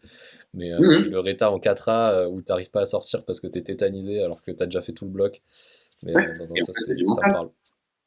Et ça, je suis surpris qu'au niveau technique, tu aies la même vision que moi. Désolé, je reviens en arrière. Ouais, mais ça, Pour c'est un moi, truc. Ouais. pour moi, il y a les bases, hein, comment placer ton pied pour qu'il puisse tourner, le bassin et tout ça. Mais non, moi, je suis dans ma clientèle, c'est pas moi qui leur apprends ça. Et après, j'estime qu'une fois que tu as ces bases indispensables de technique que tu maîtrises, évidemment, il y a des petits ajustements, mais c'est surtout à toi d'avoir la méthodologie de les faire, de comprendre pourquoi j'arrive pas à ce bloc. Ouais. Pourquoi. Évidemment, je les vois une fois par mois, je le corrige, mais c'est après, c'est leur travail. Quelqu'un qui Ouais, est nous, impliqué on dans. passe par l'analyse vidéo, mais je te rejoins, c'est. Mm. En fait, j'ai jamais eu quelqu'un, tu vois, qui, si je fais pareil, comme j'ai dit tout Mm. à l'heure, un peu une sorte de gros raccourci, quelqu'un qui grimpe dans le 6C bloc, tu vois, qui ne sait pas Ouais, grimper en termes de technique. Allez, peut-être à la limite, il va peut-être pas savoir optimiser comment vraiment bien voilà, placer son talon avec la rotation tibiale, machin, tout ça. voilà. Mais c'est des détails et très vite, sur quelques séances, Mm. ça peut se corriger. Voilà. Par contre, ce qui Ok. limite vraiment la personne, souvent, après ça c'est mon point de vue, hein, c'est pareil, c'est soumis à Ouais, débat, à interprétation et tout, c'est que la personne ouais, va pas tenir les prises, ou va pas être assez endurante, ou va avoir des douleurs qui va la limiter, ouais. va pas être assez mobile, etc., etc. Et en fait, c'est Moi, je toujours rajouterais à ça, ouais. tu vois, dans ma méthode de travail, c'est est-ce qu'elle va à fond dans le mouvement, en fait, si je Oui, parle de bloc. l'engagement, ouais, évidemment. On a la même façon d'analyser le truc. Quoi. Et du coup, là, tout ce qui touche un peu au rythme et à la respiration, est-ce que tu as deux, Ouais. trois conseils rapides sur la respiration en particulier? Est-ce que tu as des petits tips? Je crois qu'on en parlait un peu en off juste avant de commencer l'épisode. Par exemple, moi je donne souvent une consigne d'essayer d'expirer à chaque mouvement, de vraiment souffler fort à chaque move pour apprendre à respirer dans le bon tempo. Est-ce que tu as des petits Oui. conseils comme ça pour la respiration ou pas? Le conseil premier, c'est est-ce que tu sais comment. Enfin, la question, est-ce que tu sais comment tu respires quand tu vas. Hmm. Ah, mais tu verras, bah, la Ouais, réponse c'est souvent, on bleu s'en et rend pas blanche. compte. Ouais. Ouais, ouais, ouais. Ouais, moi j'utilise vraiment comme un outil très puissant. C'est à la base parce que je propose des formations sur la peur de la chute et l'engagement. Du coup, c'est par rapport à ça que j'avais vraiment développé cette façon de faire que j'utilise partout. Bah, la respiration, en fait, ça t'aide soit à te calmer et à récupérer, soit à t'activer et ça t'aide à forcer. C'est un outil, en fait. C'est un catalyseur. Donc, c'est comme ça que quand tu as conscience, avant quand un move est dur, bah, commence à respirer fort et à expirer avant le move. Ça, tu te prépares et tu te visualises, tu prépares ton esprit et ton corps à forcer. Puis quand tu commences à être taqué à trembler alors qu'il faut se calmer, respire et tout va se calmer, mais il faut être capable de le faire dans l'instant. Mm. Voilà, c'est un peu dur pour moi de dire ça en interview parce que d'habitude, c'est plutôt quelque chose que je fais en faisant Ouais. des traversées sur des bacs et en me disant là, tu te calmes, là, tu accélères, des choses comme ça. Non, mais c'est hyper parlant. Et après, moi, c'est quelque chose que je me suis rendu compte parce qu'on coach principalement des bloqueurs et plutôt des bloqueurs en salle. C'est qu'il y a beaucoup de gens qui grimpent en apnée, en fait, mais sans s'en rendre compte. De vraiment, bah, les blocs en salle font aller 6-7 moves, tu vois, si tu fais un arrondi. Bah, en fait, la plupart des gens, ils sont limite capables de grimper proche de leur niveau max, quasiment sans respirer, en fait. Et ils s'en rendent pas compte, tu vois. C'est comme si tu faisais de la natation, tu étais athlète de 50 mètres et tu faisais tous tes 50 mètres, même à l'entraînement, à allure plus faible et tout, en apnée, tu vois. Et du coup, bah, t'apprends jamais à respirer, alors que bah, en fait, si tu respires, t'oxygènes, si t'oxygènes, t'as plus d'énergie, même au niveau local, au niveau des avant-bras et tout. Donc ça, c'est un truc où même dans ma pratique perso, je l'ai appris assez tard, au moins peut-être au bout de, allez, peut-être 2 ans de pratique ou quoi, qu'il fallait vraiment respirer quand on grimpait de manière consciente. Et après, bah, ça Ouais, m'a vraiment aidé dans plein d'aspects, comme tu dis, c'est par rapport vraiment, au ouais, rythme, à la concentration et tout. Ouais. d'ailleurs, je Euh, fais une aparté. Tu as déjà testé les entraînements en apnée, en hypercapnie? Moi, j'avais commencé un petit peu. Je pense qu'il y a un vrai développement à faire des méthodes d'entraînement là-dessus. T'as Bah, testé nous, ou c'est pas? un exercice qu'on donne pas mal à nos coachés, de faire des blocs en apnée, parce qu'on trouve que ça fait J'ai pas aussi encore fait, travailler moi. la précision. Tu vois, vraiment le fait que quand tu es en apnée, comme tu vas pas justement être mal gainé au niveau des abdos, parce que justement tu vas être bien gainé, Ok. souvent tu arrives plus précisément sur les prises, tu as besoin de moins réajuster, etc. Ou alors tu sais que t'as pas beaucoup de temps en apnée, donc tu vas accélérer indirectement pour te dire, bah, je sais que là j'ai que 20 secondes d'apnée, faut que le bloc je le fasse en 20 secondes. Donc ça, c'est un exo qu'on met pas mal dans les programmes de nos Vous ne coachés. Enfin, faites je pas le fais encore aussi. en entraînement, en prépa physique.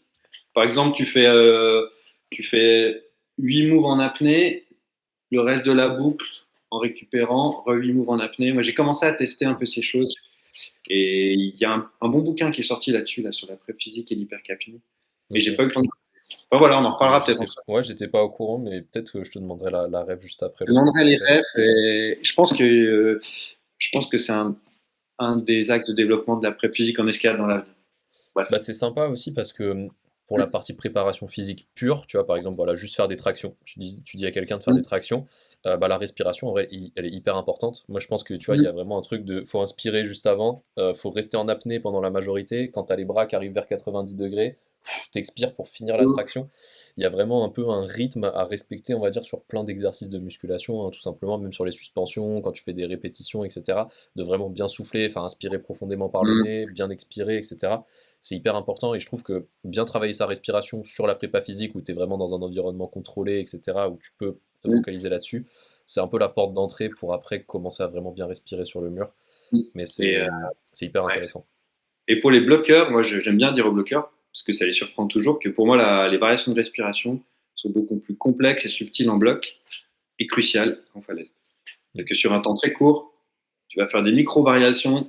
Dans le placement de ton pied, il faut être calme, ressouffler fort pour repousser dessus et tout.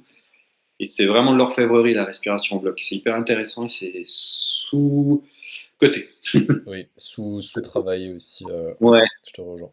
Après ça, comme tu dis, c'est très compliqué à faire parce que même nous, avec les analyses vidéo ou quoi, si on n'a pas le son ou quoi, enfin, on s'en rend pas trop compte. Donc ça peut être C'est le hyper. seul critère d'évaluation de la respiration d'un grimpeur, c'est le son. Mm. Alors, sauf si t'es sur le côté, c'est pas un bloqueur. Ouais, non, mais clairement. Donc ok, donc si je résume, quand tu évalues quelqu'un, bah voilà, grosse phase de discussion sur son passé, ses objectifs, ses douleurs, etc. Une analyse technique qui passe soit par du présentiel, de la vidéo ou quoi, et après bah du coup tu analyses aussi tout ce qui est un peu concentration, rythme, respiration, puis après Ouais. éventuellement des tests physiques en fonction du Les, profil, les doigts, etc. je fais toujours. Hein. Les doigts, je fais toujours, mais je pousse pas forcément. J'attends. Souvent, je vois les gros points faibles. Je vais commencer à travailler très doucement les gros points faibles et j'affinerai plus tard. J'ai le temps, tu vois. Mm. Une chose à la fois. Et du coup, dans tout ça, est-ce que tu as des erreurs fréquentes qui reviennent chez les gens que tu observes?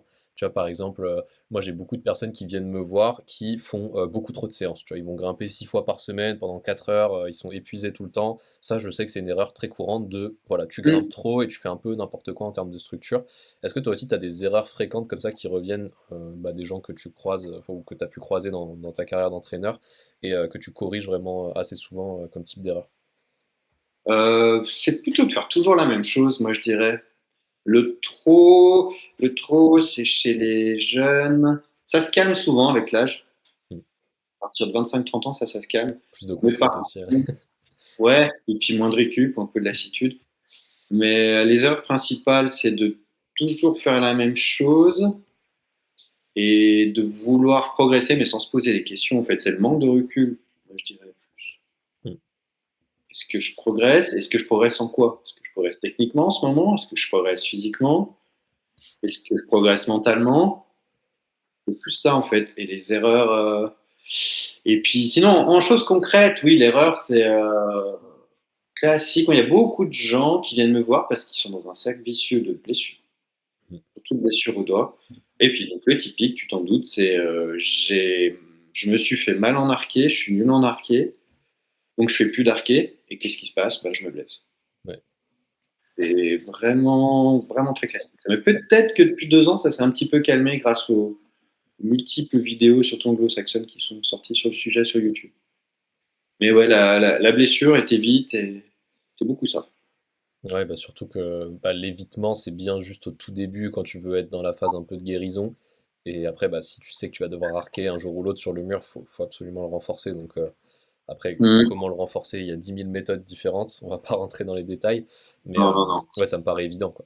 Tu sais que tu vas mettre une charge énorme sur tes doigts. Si tu les renforces pas, c'est sûr que ça va casser au bout d'un moment. Et puis, Et ouais. la position semi-arquée aussi, qui est beaucoup mal comprise. Ouais, ouais. Beaucoup là. Ça, ouais. Je pense que c'est ce que je corrige le plus, moi. Dans les Ouais, premières semaines de coaching, je dis c'est vraiment, ça. filme-moi ton semi-arqué. Est-ce que Et, tu es ah, vraiment c'est bien à marrant. 90 degrés? Est-ce que tu fais une petite rotation pour verrouiller la prise, ce genre de choses? Et Ouais, ok. il y a beaucoup de gens, tu vois, même très bons, hein, qui grimpent, je sais pas, du 7C bloc, tu vois, qui prennent toutes les prises Mhm. avec l'index tendu, un peu sur le côté, tu vois, ou alors que de l'arqué pouce, Ouais, qui n'ont pas vraiment ce semi-arqué qui est fort, et qui est bien pour en plein de avant. raisons, hein, le semi-arqué pour les bras de levier Ok. musculaires, pour le fait que tu n'as pas énormément de contraintes sur les poulies, mais tu as quand même le max de force musculaire. Enfin, c'est, je Ça sera pense, tranquille, il y a les pouces. En rocher, tu as souvent un pouce. Ok, on a. Ah, c'est intéressant. Je suis content, entre guillemets, que tu vois vraiment ça. Ok. Et puis souvent, il est confondu avec le semi-tendu, mais sur ouais. Internet, où il y a énormément d'erreurs. Souvent, les préhensions sont mal présentées sur Internet, en fait, c'est faux. Bah, en fait, pour Vraiment. moi, tu as les trois gros types de préhension. Tu as tout ce qui est doigt tendu, vraiment. Après, bon, tu as Ouais, 10 doigts, mono, etc. Tout ça, c'est des variantes, quoi, mais c'est en gros 3 doigts ouais, tendus. on est d'accord. Après, tu as vraiment le semi-arqué, où tu es vraiment à 90 degrés. Enfin, là, je peux pas trop le montrer, il faudrait que je me tourne dans l'autre Ils sens. ont entendu. Mais voilà, tu as vraiment l'index à 90 degrés, et surtout, t'as pas d'angle entre ton poignet et ton avant-bras. Ça, c'est hyper Ouais, important. Parce que je vois des gens aussi qui semi-arquent en mettant un angle, mais en fait, le fait de mettre un angle, bah, indirectement, c'est comme si tu étais en train d'arquer, mais sans le pouce en fait. Et du coup, là, ça met d'autres contraintes et tout. Enfin, c'est pas forcément un mauvais grip en soi, mais tu optimises pas les leviers en fait biomécaniques. C'est comme si tu pouvais faire un curl biceps en fermant juste le bras et tu t'amusais à faire des cercles ou je sais pas quoi. Enfin, ok, intéressant. t'optimises pas les leviers, on va dire. Je Et vais après, bah, regarder ça. l'arc et pouce, où vraiment, voilà, là, tu verrouilles vraiment avec le pouce, tu as une extension au niveau du poignet. Il y a la co-contraction fléchisseur-extenseur qui est beaucoup plus Ah présente ouais. parce que machin. Et après, bah, il y a vraiment toutes les variantes. Je sais pas, pourquoi Ah, pas c'est marrant. semi-arqué 3 doigts, semi-arqué sans l'index, arqué sur que 2 doigts. Enfin, il y a toutes les variantes que tu peux retrouver en Marrant. extérieur. On voit les choses pareilles parce que t'as pas parlé de la pince. Ouais, ça m'énerve un peu ce Mais la pince, la ouais, pince. C'est bien, mais c'est juste bah, c'est du semi-arqué avec le pouce. Ah, ça me fait C'est... plaisir. Non, non, mais J'en pour ai moi, c'est marre, ça. Et c'est. la mode des pinces, du pick-up en pince. Bien sûr qu'il faut le faire, mais tu pinces en tendu ou tu Ouais, pinces en arqué ou tu pinces en semi-arqué? c'est ça. Bref, Bah, en fait, ok. il y a deux choses, moi, que j'insiste sur la pince, c'est qu'il y a deux muscles principaux, enfin, pour ceux qui ont la vidéo. Il y a le Ouais, fléchisseur du pouce, qui est vraiment la première phalange du pouce. Là, c'est vraiment un muscle qui est c'est là, dans intéressant. l'avant-bras, qui J'apprends bouge. des trucs, c'est cool. Et tu as ce muscle, je sais plus comment il s'appelle, là, dans le pouce, là, où tu rapproches le pouce Sur de la le main. pouce, quoi. Hmm. Et du coup, en fait, en fonction de si la pince, elle est plutôt large ou plutôt fine, etc., tu vas plutôt la prendre soit en tendu, soit en semi-arqué, mais tu semi-arques aussi avec le pouce. Et, Intéressant, merci. et Ok. souvent, moi, ce que je dis souvent, c'est que l'intention que tu as sur les pinces, ça change tout, dans le sens où si tu as une pince que tu peux semi-arquer et que tu vas vraiment semi-arquer, fléchir le pouce et tout, tu vas être deux fois plus fort que si tu te dis juste, bon, bah, c'est une pince, je la prends en tendu, je sais pas trop. Et ouais, c'est vrai Hmm. que nous, dans les suivis, on met rarement des vrais entraînements sur les pinces, tu vois, en termes de Ok. prépa physique. Par contre, on va mettre des pinces, tu vois, par exemple, sur le spray wall. Je vais dire à la personne, ok, là, si tu as une séance de kilterboard, par exemple, où tu as un peu trois types de prises, hein, tu as des arqués, tu as des pinces et tu as des plats, si on résume, je vais lui dire, ok, là, tu as trois blocs à faire, tu fais un bloc sur pince, un bloc sur arqué, un bloc sur plat. Ok, J'en ouais. ai parlé avec Vadim là dans le podcast qui sortira je pense avant celui-là, de voilà en fait la variété de mouvements et que lui il insistait vraiment sur le fait que bah, on est conditionné par ce qu'on grimpe en fait, donc pas tant par ce qu'on fait en termes de prépa physique. La prépa physique elle est là pour t'ajuster à une contrainte ou te préparer, Ouais. et après c'est qu'est-ce que tu vas faire concrètement sur le mur qui va faire que tu vas devenir fort en pince ou pas. Parce que bah, si tu es super fort pour soulever une pince du sol, mais que tu vas jamais pincer sur le mur avec le poignet en extension, etc. Enfin, Le ça, placement du ouais. coude, de l'épaule, etc. qui va bien. Ouais. Donc, Ok, cool. non, il y a vraiment plein de trucs à dire là-dessus et c'est hyper Rassure, intéressant. j'ai l'impression d'être décalé avec ça. Merci. Non, non, non. Mais c'est pour ça aussi que j'aime bien faire les podcasts parce que des fois, on On a se voit pas. l'impression aussi, je sais pas, avec les réseaux sociaux, ou peu importe, qu'en fait, Hmm. tout le monde a des méthodes différentes, que tout le monde fait des trucs différents, que personne n'est d'accord avec personne. Et en fait, dans la réalité, si tu analyses vraiment qu'est-ce qui se passe si toi, tu coaches Hmm. quelqu'un, moi, je coach la même personne et qu'on sort un programme, bah, en fait, il y a beaucoup de choses qui vont revenir. Après, bien sûr, on n'est pas des robots, c'est pas du copier-coller. Il y aura toujours des différences et tout, mais je pense que la structure globale, ça resterait toujours un peu la même en termes de nombre de séances par rapport aux contraintes, etc. Probablement, ouais. Ouais. Hmm. Et ça, c'est hyper Probablement. intéressant, je trouve. Et donc, ouais, tu disais, voilà, cette erreur de faire toujours la même chose, c'était vraiment quelque chose qui revenait. Et ouais, Ouais, ça, surtout ça, en c'est voix, tu vois, la personne, classiquement, elle va faire 3 voies d'échauffe, elle va monter un petit peu en côte, elle va aller jusqu'à son max, entre guillemets, qu'est-ce que ça veut dire max? Elle va tomber une ou deux fois, puis après, elle va faire deux, trois voies moins dures, et puis elle aura fait sa séance. Puis elle va faire tout le temps ça, mais ça marche pas. ouais, Et puis l'erreur aussi, ouais, si, quand même, l'erreur. Bah, de croire que chaque séance faut finir mort, en fait. oui, On peut finir d'être trop épuisé. fatigué à chaque séance. Mais j'adore quand les gens, les premières semaines, ils ont l'impression de rien faire. Et moi, je ricane. Je dis, Attends que le cycle de Rési il arrive là. Attends, attends. je fais rien, ça marche pas, on fait rien, je suis jamais crevé. Puis petit à petit, ils se rendent compte que j'arrive mieux, ça, j'adore. Parce que moi, je Ouais. ricane quand ils se plaignent. Parce qu'il y en a, ils se plaignent des fois, et je comprends, hein. Il faut qu'ils te fassent confiance, hein. Si t'as pas Ouais, confiance, moi, je m'en rends j'adore. compte sur des choses indirectes maintenant, dans le sens où, tu vois, moi, je me fais Ouais, coacher aussi un peu à droite à gauche. Et ah, cool. là, je me fais coacher par un pote à moi qui s'appelle Jérémy, qui me fait faire des trucs sur les anneaux, etc. Et, C'est bon. euh, et tu vois, il y a certains exercices où il me fait faire que deux séries par semaine. Vraiment deux séries. Comme si tu me disais, voilà, tu fais deux séries de 10 pompes par semaine, et c'est bon, t'inquiète, tu vas te renforcer sur les épaules, les pecs et Ok, tout. excellent. Et en fait, ça suffit. En fait, vraiment, ça Ouais, suffit parce que, bah aussi, après, je pars pas de zéro, hein, j'ai une bonne base sportive et tout. Mais juste ouais, deux ouais. séries vraiment intenses d'un exercice C'est qui a clair. du Un sens petit dans peu, un programme, ça peut suffire à débloquer certains trucs. Moi, c'est ce que je fais souvent quand j'entraîne les antagonistes chez les personnes, tu vois, des développés au-dessus de la tête, des rotations yeah, ouais. haltères ou peu importe. Souvent, juste deux ou trois séries, ça suffit et la séance, elle dure 30 minutes. Et là, tu as des épaules qui sont hyper fortes et tu plus de problème d'épaule, tu vois, juste en Ouais, 30 minutes par semaine. Donc il y a vraiment cette histoire de... Moi je pense, si j'avais dû répondre à cette question-là de l'erreur la plus fréquente, ce serait bah, déjà le nombre de séances par semaine. Souvent la plupart des gens en font beaucoup trop. Et dans les ok. séances même, ils en font trop. C'est-à-dire que, tu vois, là si je reprends mon exemple des antagonistes, ils vont se dire, ah bah si je travaille mes épaules, faut qu'à la fin de la séance, je puisse plus lever mon bras, quoi. Que j'ai des courbatures de partout et que... Enfin, Mais, alors que non, si tu fais juste trois séries assez intenses, ok, sur le moment, tu vas te sentir un peu fatigué, mais en fait, le lendemain, tu as récupéré ok. et Ouais, j'ai tu pas t'es ce type de renforcé, quoi. personne, moi. Il y a plus des gens qui sont vraiment, qui font moins de prep physique que Mm. ça. Et, ok. Bah après, Ah, c'est c'est bien. la même logique pour le bloc, hein, tu vois, ou peu importe.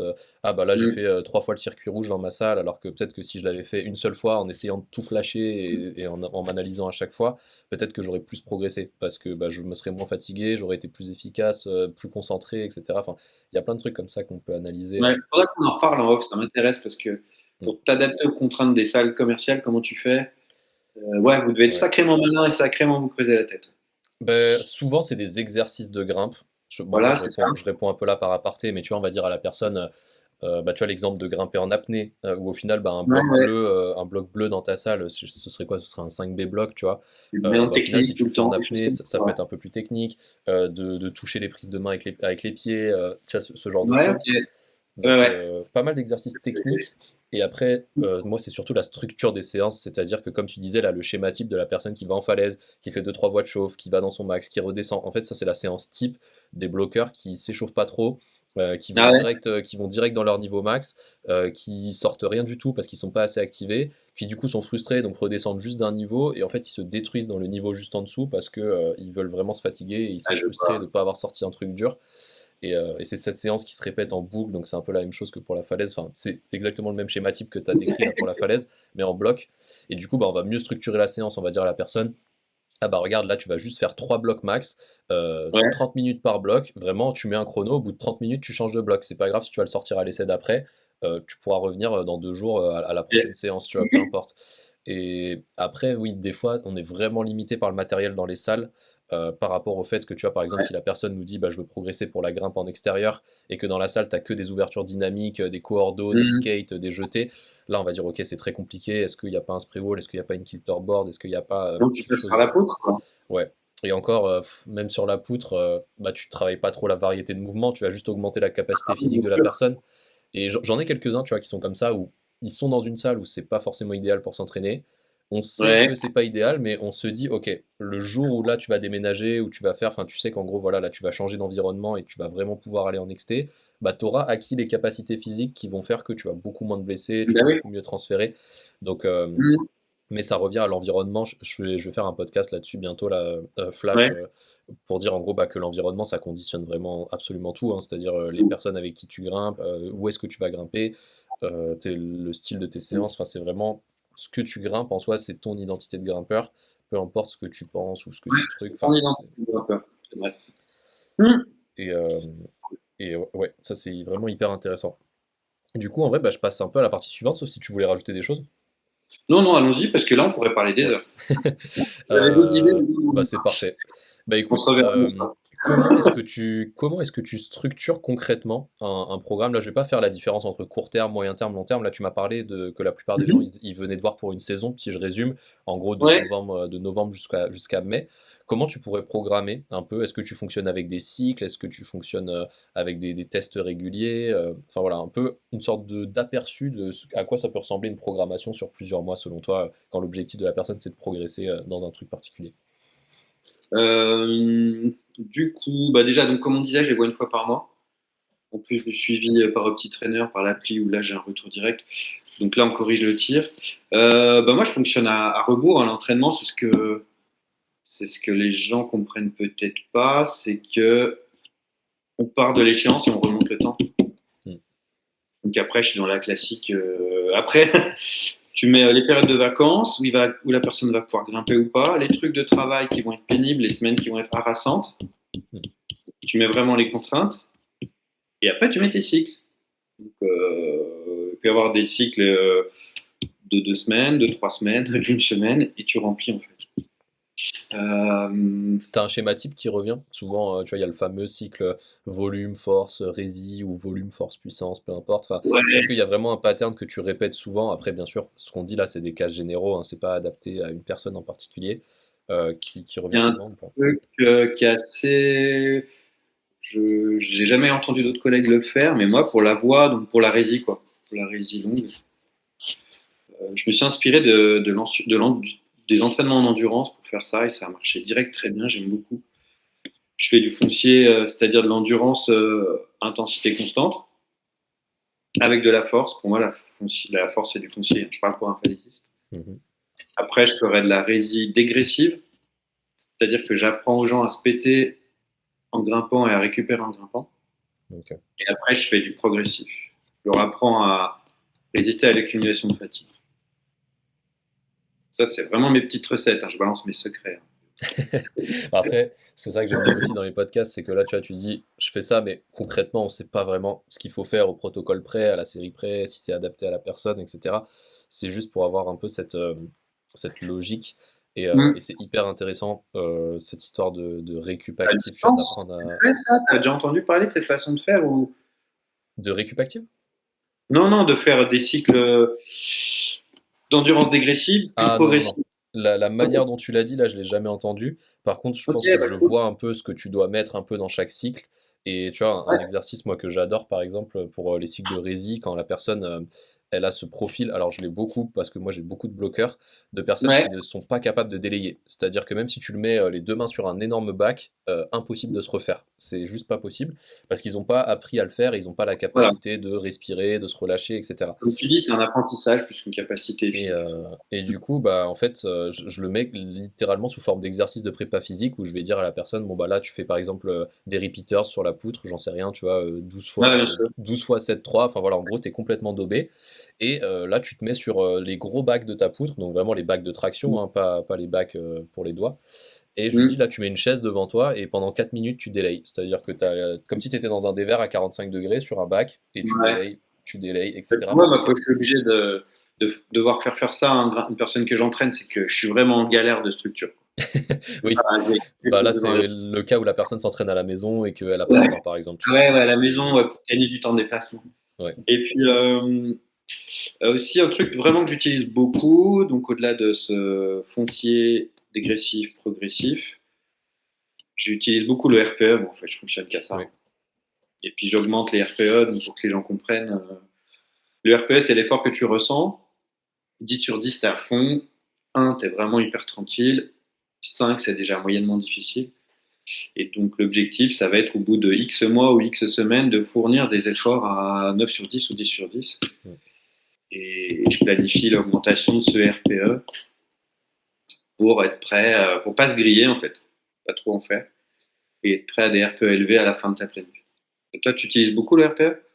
Moi, j'utilise beaucoup. Après, je l'ai un peu personnalisé, mon échelle. Bah, je pense, attends, je peux te Ouais, montrer je suis parce en que train aussi. il y a l'écran Ah pour ouais? toi, mais alors attends, je sais pas où c'est. Peut-être ici. Je suis en train, Ouais, j'ai pas juste fini ici. mon échelle, elle est écrite à l'arrache. En gros, tu vois, moi, je commence à 5 l'échelle, parce que je considère que tout ce qui est en dessous de 5 sur 10, c'est de Ah, l'échauffement. ok. Tu vois, Allez, moi. vraiment, moi je dis Ok. 5 sur 10, série d'échauffement, aucune difficulté, voilà, vraiment, tu pourrais le faire en boucle pendant Ok. des heures et tu forces Ok. pas. À 6 sur 10, pour moi, tu es déjà en train de forcer un petit peu. Ouais, Mais on est c'est d'accord. productif, mais tu as de la marge, vraiment, tu as énormément de marge. Ouais, je À suis partir de complètement d'accord. 7, ça commence à devenir intéressant. Là, tu vois, j'ai mis nécessite de forcer un peu. Souvent, tu as 3-4 répétitions en réserve. Si tu es en train de te suspendre, tu as 5 secondes de réserve. Donc là, pour moi, Ouais, la plupart de je suis l'entraînement, ça doit se complètement faire d'accord. RPE 7-8 à peu près, tu vois. Et On est après, moi, d'accord. le 9 sur 10, 10 sur 10, bah, je mets carrément échec hein, pour quand tu n'arrives pas à faire le contrat. Ah ouais. Mais du Dans, coup, dans le 10, tu mets l'échec ou tu mets après? non, après. Pour moi, le Ok. 10, c'est vraiment, imagine la consigne, c'est tu fais 10 tractions. Si tu en as fait 10 et que tu n'aurais pas pu faire la 11e, pour moi, c'est 10 Mm. sur 10. Voilà, c'est comme ça que je le vois, c'est que tu as Ok. réussi le contrat. T'avais aucune réserve, quoi. Vraiment, fallait tenir une seconde de plus, tu pouvais pas. Faire une répétition de plus, tu pouvais pas. Et Ok. après, bah, pour moi, c'est l'échec. Mais enfin, voilà, après, ça me parle, hein, les Alors, RPE. moi, j'utilise aussi le plus bas, mais j'utilise soit pour la préparation des doigts, vraiment quand tu maîtrises pas du tout Hmm, une préhension, je suis sur des RPE inférieurs pour l'apprendre. Des RPE à 2, à 3 ou 4 sur 10. ouais. Donc, par exemple, si je sais pas du tout arquer, ben, là, je vais être à 3-4 sur 10 du 20 secondes pied au sol. Et j'utilise également des RPE plus bas, par exemple, sur des doublettes dégressives. Hmm. La première voie, elle doit te péter à, voilà, tu vois, à 7 sur 10, comme toi. Et dans la deuxième voie à la suite, doublette, je dois descendre en RPE ressenti à 3 ou 4 sur 10. Donc ça va être Ouais, 4 vraiment, c'est la balade, quoi. voies. C'est assez facile, quoi. Voilà, je la fais vite, j'ai pas mon tableau dans les yeux. Mais oui, je l'ai adapté. Ok, on est raccord. Ouais, mais c'est sympa. Et après, là, nous, comme je t'ai dit, on coach majoritairement les bloqueurs. Donc, c'est pour ça aussi, je pense qu'il y a moins de RPE bas. Et je te rejoins. Bien Enfin, sûr. c'est pas parce que je le mets pas sur mon échelle que je vais pas le Mm. programmer parce que tu as cette histoire de d'arqué où tu vas dire à la personne bah tu soulèves que 5 kilos là mais t'es en arqué bah forcément elle va forcer à 1/10 ou 2/10 peu importe mais bah elle est Ça quand même fonctionne. ouais voilà c'est ça. Il y a un truc pour moi qui est important dans l'entraînement, c'est de trouver l'exercice le moins intense qui fait progresser. Mm. Et ça, c'est beaucoup dans la discussion. On en revient à ce que tu disais au début par rapport à son historique de grimpe, que les gens comprennent. Si tu as une personne qui arrive, qui a peu d'expérience en entraînement et tu lui fais faire des séries de blocs, un RPE de 6/10, c'est-à-dire difficile mais sans plus, bah, elle va progresser. Et il Ouais. faut pas aller plus loin, ça sert à rien. Il faut le Bah ouais, garder sous le je suis assez d'accord. En vrai, si t'es bras. souvent à l'échec, déjà, c'est pas gratifiant d'un point de vue réussite personnelle, Mm. parce que t'as l'impression d'être tout le temps nul. Et ça, c'est quelque Ouais. chose qui baisse l'adhérence un peu, alors que ça se trouve, t'es pas nul du tout, t'es juste en train Ouais. d'en faire trop. Et, euh, et ouais, faire des trucs 8/10, 9/10 grand max, tu vois, même quand on fait de la force vraiment max, on n'est jamais, quasiment jamais à l'échec en fait. Pour moi, le seul Ouais. moment où tu es vraiment à l'échec, c'est quand tu es dans les séances vraiment projet max Ouais. ou les Faut séances de test physique où vraiment tu vas vraiment à fond. que Euh, tu pratiques. ouais, voilà, ça c'est vraiment pratique spécifique, on va dire, ou une Ouais. compétition ou un truc comme ça, enfin, ou limite, bah en fait, limite si tu arrives à premier de la compète, t'es jamais à l'échec.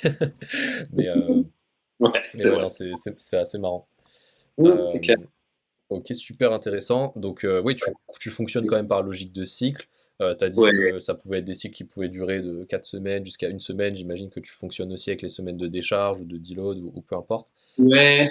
Même si pour moi, si tu as, si t'as vraiment besoin de semaines de deload, c'est que tu as trop forcé, moi, je trouve. Mm. Je parle pas de haut niveau là. Ouais, Attention. Mais pour moi, quand tu finis un cycle, tu dois être plus fort qu'au début. Et la deload va encore optimiser ça. Mais si la personne est, ou pour moi, faut que la fatigue soit légère en fin de cycle et que tu sois plus fort. Mais c'est hyper dur à gérer ça, je trouve. ah, C'est vrai. je suis pas forcément. Enfin, la logique globale, je suis d'accord dans le sens où si ton Ouais. cycle il t'a affaibli ou que tu t'es blessé pendant ton cycle, c'est pas Mhm. l'idée. Mais souvent, moi, je pense que si t'as pas cette petite semaine de deload, après, ça dépend, comme tu dis, de l'intensité Ah du ouais, cycle. il la faut, hein, Mais c'est pas ce que je dis. C'est peut-être ouais, mal ouais. exprimé. Mais Écoute. que, en fait, souvent, le petit pic de forme après le cycle, il arrive justement après cette semaine de deload. Et souvent, bah, c'est là où tu commences ton cycle suivant, Mhm. etc. Et, euh, et comme Ça tu dis, moi, marche j'ai comme la. ça, je suis d'accord. Mais si tu sens que tu n'as pas besoin de deload parce que tu es déjà fort en fin de cycle et que tu l'as fait, tu fais ta deload modérée, que tu es encore plus Ouais, fort, je trouve que c'est encore mieux. Mais ce dosage, il est hyper tôt. Je pense, par exemple, pour moi, pour que j'arrive à la fin d'un cycle de 3 semaines de force à être plus fort et le deload va me faire du bien, il faut vraiment que j'ai eu une vie très organisée, avec pas trop de galères de travail, pas trop d'horaires. bien Et là, dormi. ça marchera si je suis un peu fatigué à mon cycle, je fais mon deload, mais ça marchera moins bien. Mais Ouais. là, voilà, là, on part vraiment dans les détails. Non, mais c'est hyper intéressant. Et du coup, bah, ça fait la transition parfaite avec Ouais, c'est la vrai. partie suivante de la gestion de la fatigue, de la prévention des blessures, etc. Mmh. Est-ce que tu peux nous parler un peu plus? Là, je te refais le petit topo, mais c'est les signaux d'alerte à ne pas ignorer, les erreurs classiques chez les grimpeurs adultes, comment ajuster la charge sans tout arrêter et construire un peu une pratique durable. Donc Mmh. voilà, en gros, cette partie-là, c'est vraiment sur comment gérer les petits bobos, la fatigue et surtout ne pas se blesser. Est-ce que tu as des conseils, on va dire, généraux et sur la gestion de la charge, sur plein de trucs, les habitudes de vie, peu importe, qui font Bah, la la gestion de différence? la charge, c'est la gestion de la fatigue, en fait. Mm. Pour moi, tu sais, la vieille courbe classique dans un cycle, tu augmentes le. Là, je sais même plus le dire, tellement je n'utilise plus. Tu augmentes l'intensité et tu diminues le volume. Je m'en sers pas trop force, pas forcément trop de ça, hein. Tant que je reste sur la même thématique, déjà, je suis content, hein. J'entraîne pas que des athlètes de haut niveau, hein. Mm. Je fais un peu ce que je peux. Pour moi, la gestion de la charge, c'est la gestion de la fatigue, quand même, sur la Ouais, je suis plupart des gens. d'accord. Ouais. Et un conseil qu'on peut donner aux gens, un super signal d'alerte, c'est je suis nul 2 séances de suite. Mm. Je suis nul et fatigué 2 séances de suite. Bah là, il faut se remettre en question. Alors attention, se remettre en question, ça veut pas dire Oui. bon, j'ai trop. Mais hop, je prends un petit peu de recul et je reviens plus sur de la basse intensité ou des choses comme ça. Ouais. Et moi, ce que j'aime bien, c'est que comme on traque aussi tout ce qui est un peu habitude de vie, tu vois, sommeil, nutrition et tout, Ouais, bah en fait, tu vois, on va pouvoir dire à la personne, ah ok, là par exemple, tu as fait 3 séances qui étaient pas top. Ah mais regarde, là sur les 5 derniers jours, tu as mal dormi, tu as mangé ouais, différemment. Peut-être que c'est plus lié à ça que lié au fait que tu en as fait trop en termes d'entraînement, mais du coup, bah, c'est lié, c'est que tu en as fait trop par rapport à ta capacité actuelle parce que tu t'as moins bien Voilà. dormi, etc. Moi, j'essaie Donc, d'anticiper ça quand tu as l'habitude, je sais pas, parce que les personnes, elles sont transparentes avec toi. Je me suis séparé là. Mais bon, je suis en forme. Ah, attends, tu viens de te séparer de ta copine, t'es en forme. Là, je suis oui, désolé, mais là, on va alléger un petit peu. Et tout ça, ouais. Non, moi je j'aime le bien vois aussi avec les périodes les gros blocs, d'examen, les choses comme ça, ouais. les gros blocs de travail, il faut les savoir avant sur les gens. Mais de toute façon, quand tu es dans une vraie relation de confiance et de conscience, j'allais dire, c'est les deux, les gens anticipent et te disent après, avant ça. Oui. Quand ça arrive, ils Et puis il n'y a découvrent. pas de, il y a pas de jugement, tu vois. Enfin, si la Ah personne me non, dit hier j'ai fait n'importe quoi, j'ai mal mangé, j'ai bu de l'alcool, je vais lui dire bah écoute, fais pas trop ta séance de bloc max aujourd'hui là parce que bah, tes tendons et tes ligaments s'ils sont pas hydratés là ça va être compliqué. Mais, ouais, euh, c'est clair. mais ouais, non, c'est vraiment basé ouais, sur de la confiance et sur de l'analyse. Et Ouais, j'aime bien ce signal d'alerte là que tu as dit, 2 séances de suite quand ça se passe mal, c'est que souvent bah, tu es en train de faire quelque chose qui va pas. c'est Et que ce super simple. soit, et que ce soit dans l'entraînement ou dans la vie perso, c'est qu'il y a un truc qui va pas. Je suis 100% d'accord. Ouais, c'est simple et je pense que si les gens peuvent retenir ça, c'est bien. Mm. Et, Et du coup, bah, comment est-ce que tu ajusterais la charge concrètement? Je vais te prendre un exemple concret, comme ça ouais, tu comprends vas-y. là où je veux en venir. Imaginons, voilà, là j'avais mon programme qui était tout bien fait, tout bien planifié. Je fais 2 ou 3 séances d'affilée là qui sont vraiment pourries, et je te fais le bilan. Je te dis, bon voilà, là je sens que je suis fatigué, et je sais pas, j'étais censé faire 3 séances de 2 heures la semaine suivante sur de la résie, un truc assez intense, on va dire. Comment est-ce que tu t'adapterais un peu concrètement? Quel conseil tu pourrais donner? Est-ce que je fais quand même les séances de rési, mais juste je vais réduire le temps de séance? Est-ce que je fais plutôt autre chose, je sais pas, du volume à plus basse intensité? Euh, Est-ce que je fais plutôt, je sais Ouais, pas, juste de la prépa physique, parce que comme ça au moins je suis sûr de pas me blesser, parce que je vais monter les charges progressivement, j'en sais rien, tu vois, ouais, comment est-ce que tu super. ajusterais un peu Très très bonne question. Ben, avec mon critère là, des 2 séances pourries à l'arme, tu rectifies rapidement le tir. Donc généralement, on réfléchit un petit peu. Je vais baisser l'intensité vraiment et revenir à des basiques sur 1 ou 2 séances et tout de suite on va revenir dans la norme. Ok. Parce que en fait c'est mon boulot, les gens viennent pour moi, j'ai l'expertise pour ça, donc je réagis vite et c'est simple en fait pour moi. Mais ça veut dire laisser un peu son ego de côté et faire 2 séances faciles. En gros, hein. Mais tu vois, j'ai une réponse simple. C'est vraiment ça. C'est-à-dire Mais pour c'est un la meilleure bloqueur, réponse, hein, je trouve, hein. Il n'y a pas besoin de faire des trucs hyper complexes, la souvent. bloqueur, voilà, tu vas faire de l'application technique, tu vas faire que des blocs en RPE 5 sur 10 avec beaucoup de repos, refaire les blocs, te faire plaisir, discuter avec les potes. Ou sinon, bah, ça va être revenir à faire en voix, à faire des doublettes faciles, où là, je peux baisser à des RPE de 4 sur 10, triplette, et tout de suite, ça rentre dans la norme, en fait. Enfin, ça arrivera peut-être, mais si ça dérive plus que ça, c'est que j'ai mal fait mon travail, de manière inconsciente, hein, pas volontaire, mais ça veut dire que j'ai merdé, quoi. Mm. Est-ce que tu as des petites astuces aussi pour tout ce qui est récup, habitude de vie, tu vois, je sais pas, je dis un truc au hasard, tu t'es rendu compte que quand tu conseillais aux gens de manger plus de protéines, ils progressaient plus ou ils récupéraient mieux, ou ils dormaient mieux parce que tu leur avais dit de faire telle routine le soir, ou peu importe, ou tu vois, tu regardes un peu ces choses-là, ou pas trop, ou... En fait, bah, le sommeil évidemment, c'est au clair, c'est la base de l'entraînement, hein, au-delà de tous les gains marginaux. Je vais pas trop sur le terrain de l'alimentation. J'y vais pas trop, évidemment, je pose des questions, mais après, apprendre à un jeune, non, je Non, me concentre pas non, là-dessus. les jeunes en général c'est pareil, moi Et je me puis moi, j'ai concentre sur les perdu le adultes. truc. J'avais une réponse. Ah, j'avais un truc que je voulais dire. Oui, c'est ça. C'est que assez vite, tu repères les schémas de la personne qui sont très très particuliers. Tu sais que là, tu vas lui faire une séance de bloc, du n'importe quoi, assez haute intensité, tu vas la reposer qu'un jour, tu en refais une, et tu te rends compte que les fois d'après, elle est fatiguée. Donc ça, tu le retiens. Tu sais qu'elle sur elle, ça marche pas. Mm. Pour un petit truc, il faut soit 2 jours, soit mettre un tampon avec une séance à basse intensité entre les deux. Tout ça, c'est hyper personnalisé. Ouais. Moi, je suis peu de gens, tu sais. À un moment, là, j'avais 9 personnes vraiment suivies au jour le jour. J'en avais 9 en décembre.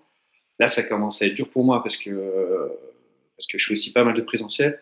Et du coup, je peux pas trop aller plus parce que j'aurais pas cette finesse que je viens de t'expliquer. Mm. Il faut que je comprenne le schéma de chaque personne. Et en fait, quand tu as l'habitude, ça vient vite. Du coup, moi, c'est du très personnalisé. Ouais, mais je te rejoins, c'est pareil. les patterns, moi je les écris carrément, c'est-à-dire que Ouais, tu vois, j'ai ok. des petites notes sur la programmation Ok, de la ok. personne où je me dis, ah ok, là on avait fait séance de force le Ouais. lundi, séance de force le jeudi, bah c'était parfait parce qu'il y avait 2 jours de repos entre les deux. Si je mets Mm. 3 jours, elle est un peu moins plus endormie Ouais. le troisième jour, et si Mm. je mets que un jour, elle a pas assez récupéré. Et, C'est euh, ça. et après, ouais, il y a des trucs comme ça où une fois que tu connais un peu la personne et que tu lui dis. Bon, après, en général, les règles génériques, j'ai envie de dire, elles s'appliquent à quasiment tout le monde. Mais il Mm. y a des petites différences. Des fois, on va y reparler juste après Ouais. avec un peu la longévité, adapter son entraînement au quotidien réel et tout. Euh, Bah, en fonction de si la personne dort bien, a une vie hyper chargée, beaucoup de stress et tout, bah, souvent ça augmente les délais de récupération. Et aussi, bah, Ouais. du coup, ça diminue un peu le potentiel de progression. Mais Ça, ouais. vraiment, ça fait. Sauf si tu voulais rajouter des choses sur cette partie-là, moi je pense qu'on a déjà donné pas mal de petits Non, je conseils. pense qu'on a Ouais. après sur. Non, non, on peut avancer. Ouais. J'ai un truc Et à du coup, bouger. bah, sur le côté bah, de tes conseils clés pour progresser vraiment sur du long terme, ce que j'entends par là, c'est vraiment les conseils que tu as tendance à le plus répéter dans tes suivis. Qu'est-ce que toi, Ouais. concrètement, tu vois un peu au quotidien aussi sur des grimpeurs vétérans, falaisistes ou autres? Euh, Qu'est-ce qui fait un peu la différence selon toi entre quelqu'un qui va progresser sur du court terme et après qui va, entre guillemets, abandonner ou qui va se blesser ou quoi, et quelqu'un qui vraiment voilà, progresse un peu d'année en année, qui est là toujours après 30 ans, 40 ans, etc. C'est exactement ça, c'est la patience. Moi, j'adore dire aux gens, je peux te faire muter en force 2 en 3 semaines, mais après, déjà sur pas le SAV, quoi. J'adore dire ça. Oui, c'est la patience. Je peux te faire progresser en muscle, mais comment ça? Est-ce que, ouais, pour traduire pour les gens, est-ce que les ligaments et les tendons vont tenir? Oula, je sais pas, tu me signes une décharge. Non, les entraînements, c'est vraiment de la patience, c'est éviter les blessures et c'est se connaître. Ce qu'on disait là juste avant. Je fais ma séance de bloc le mardi et je vais en faire une le jeudi et je m'entête de semaine en semaine. La séance du jeudi, elle est pourrie. Non, Ouais. prends du recul, tu sais que ça marche pas pour toi. Range ton ego et fais du plus facile à ce moment-là ou plus court à la première séance, par exemple. Ouais. Pour moi, c'est vraiment ça. Se connaître et accepter. Mais c'est dur d'avoir le recul. Hein. C'est dur de le. Moi, je fais le malin, mais encore en janvier 2025, je me suis fait une petite poulie parce qu'un jour où j'étais fatigué, saoulé parce qu'avec ce projet, j'avais pas le temps de grimper. J'ai fait une séance de mouvement, je me suis tiré la poulie. C'est hyper dur. C'est hyper dur. Ouais, c'est pareil, hein. Des fois, je sais pas, moi j'avais un pic de forme là avant les fêtes de Noël, là, et après je me suis fait une petite inflammation et tout, parce que j'ai poussé le pic de forme jusqu'à l'extrême, on va dire. Et, euh, Ouais, et voilà, on a beau le savoir, on est tous humains et on va tous tomber au bout d'un moment dans les travers de soit ouais. l'ego, soit la perf, soit C'est j'écoute pas les conseils. bien que tu fais ça. Je rebondis. Parce que pour moi aussi, deux choses par rapport à ça. Moi, j'aime pas parler de pic de forme, j'aime bien parler de période de forme parce que je trouve que l'expression pic, c'est un truc un peu subi qui te tombe dessus, qui est court.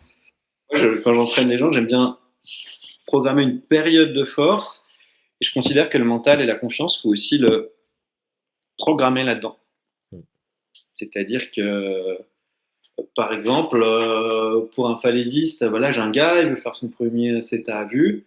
Je lui ai dit, là, on prépare pour qu'en mars, tu sois capable d'accumuler de la fatigue en grimpant, donc l'effort de régie dans une voie, mais en restant concentré et combatif et en ayant l'envie à ce moment-là.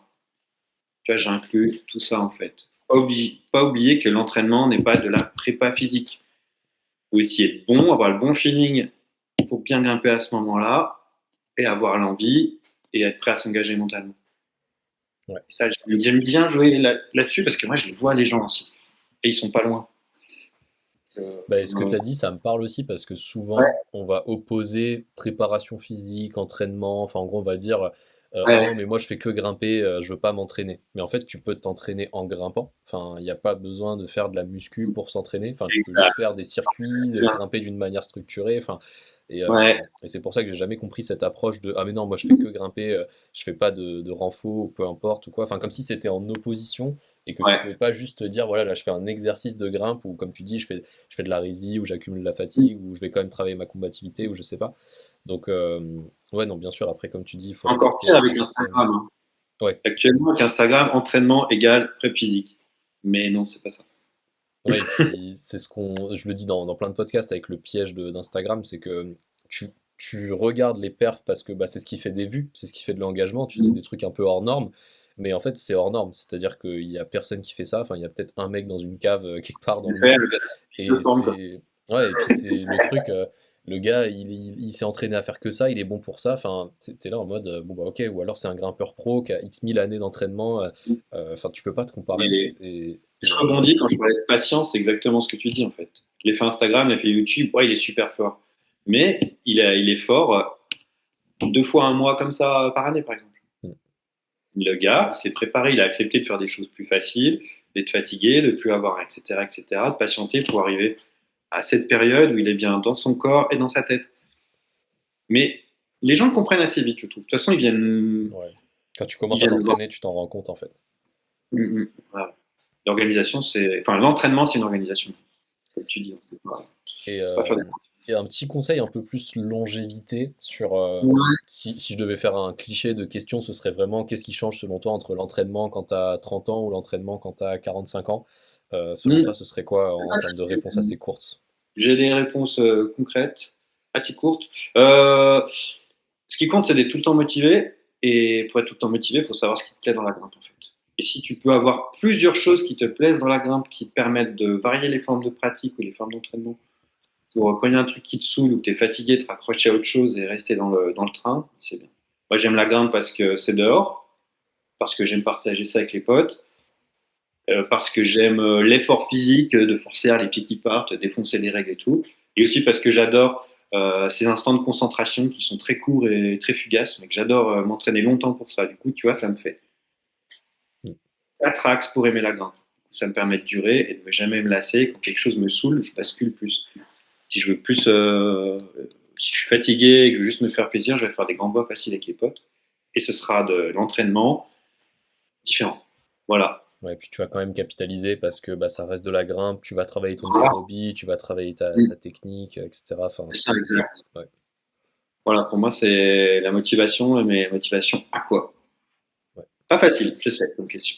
Et je sais que cette question, elle est encore plus compliquée quand ce qui te motive, c'est la performance, tu vois. Si vraiment ta seule motivation, c'est la performance et que tu veux juste Mmh. parfait, parfait, parfait, ça devient très vite très compliqué aussi avec les années. Ouais. Euh, mais ouais, c'est un crux un Mmh. peu.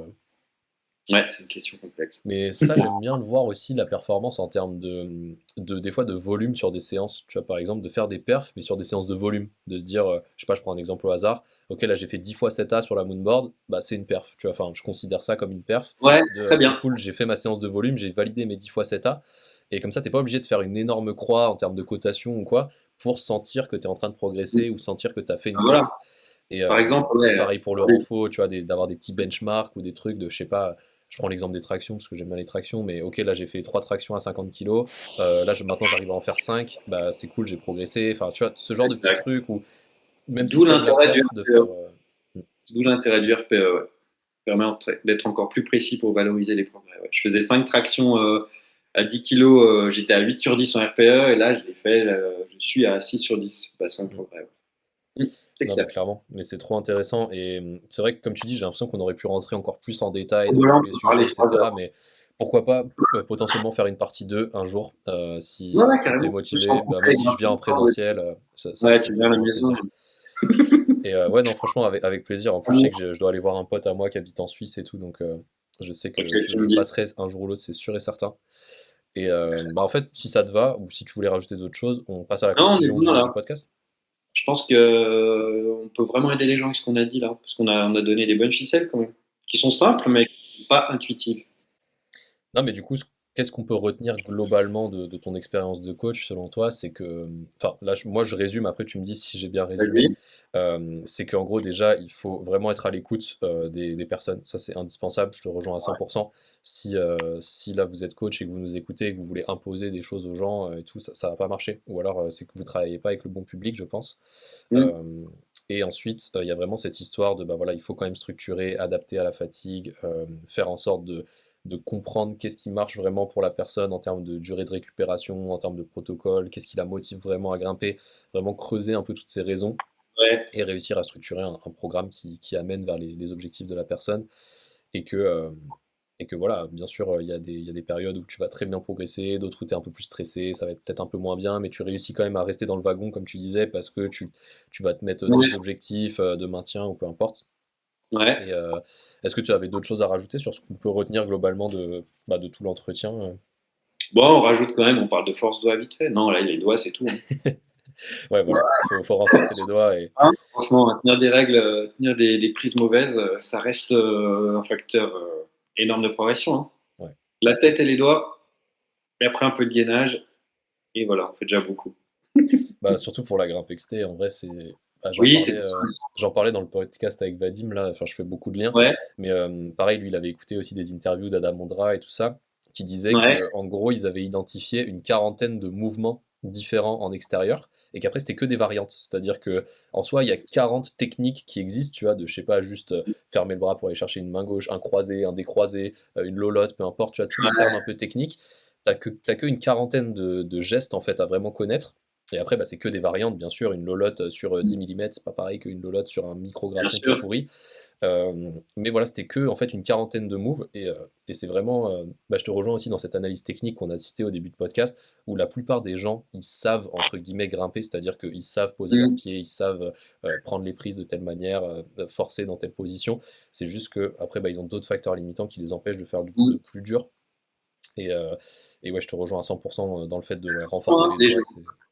on dit pas que la technique, ça s'apprend pas et que c'est simple. On dit que la technique, c'est personnel et que c'est un travail personnel et qu'il Ouais, bien sûr. faut être à l'écoute de ses sensations et c'est pas évident quand on est à sa limite, surtout en bloc. On dit pas que c'est pas important la technique, hein, du tout. Pas du tout. C'est pas du tout ce qu'on est en train de C'est dire. personnel. Ouais, Que c'est personnel et que une chose que je dis beaucoup aux gens, tu es acteur de ta progression. ouais. Voilà. C'est une belle conclusion parce que Bah écoute, je n'aurais pas dit mieux pour la conclusion du podcast. Je vais faire la petite outro pour les auditeurs. Si vous avez aimé l'épisode, n'hésitez pas à mettre un commentaire, un petit pouce bleu, à vous abonner sur YouTube, sur Spotify, sur Apple Podcast, mettre une petite review de 5 étoiles. Moi, ça m'aide à bien référencer le podcast. N'hésitez pas si vous avez des questions en commentaire. N'hésitez pas aussi à aller suivre Fred. Je mettrai tous les liens dans la description. cool, Et merci. bah, merci encore à toi, Fred, pour l'interview. C'était vraiment très très cool. Et bah, Parfait, on a beaucoup de pourquoi choses pas à une dire. prochaine en présentiel et tout. Ouais, C'était vraiment top. super, merci beaucoup.